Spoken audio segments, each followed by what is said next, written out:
చంద్రబాబు నాయుడు గారు అని చెప్పి ఫస్ట్ చంద్రబాబు నాయుడు ఆలోచన చేయాలి. ఒకవైపున వైఎస్ఆర్ కాంగ్రెస్ పార్టీ ప్రజల్లో వ్యతిరేకత వల్ల ఓడిపోలేదు, ప్రజలకు మంచి చేసి ప్రజలకు మంచి చేసి వైఎస్ఆర్ కాంగ్రెస్ పార్టీ ఓడిపోయింది.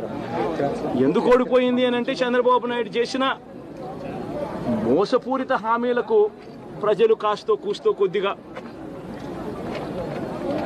ఇదే ఆ 10% కాస్త అటువైపున షిఫ్ట్ అయ్యి చంద్రబాబు నాయుడు గారు అధికారంలోకి వచ్చిన పరిస్థితులు. మరి చంద్రబాబు నాయుడు అధికారంలోకి వచ్చిన తర్వాత ఈరోజు రైతులకు తాను ఇస్తానన్న రైతు భరోసా 20,000 రూపాయలు ప్రతి రైతన్నకి ఇస్తానన్నాడు. వ్యవసాయం స్టార్ట్ అయింది, ఖరీఫ్ మొదలైంది, పంటలు వేగంగా వేస్తా ఉన్నారు రైతన్నలు. ఇంతవరకు రైతు భరోసా 10,000-20,000 రూపాయలు ఇస్తానన్న దానికి అతి గతి లేదు. బడులు మొదలయ్యాయి. అమ్మఒడి కింద జగన్ 15,000 ఇస్తాను అని అంటే కాదు, చంద్రబాబు నాయుడు వస్తే ఎంతమంది పిల్లలు ఉంటే అంతమందికి ఇస్తాడు, ప్రతి ఒక్కరికి 15,000 ఇస్తాడు అని చెప్పారు.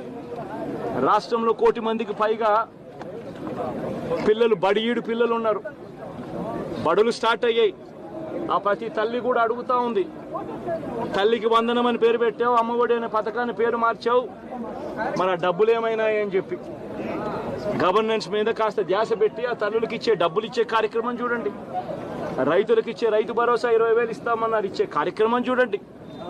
ప్రతి అక్క చెల్లెమ్మకు 18 ఏళ్ళు పైబడిన ప్రతి అక్క చెల్లెమ్మకు ప్రతి ఒక్కరికి 1,500 రూపాయలు ఇస్తామని చెప్పారు. అంటే సంవత్సరానికి 18,000 రూపాయలు.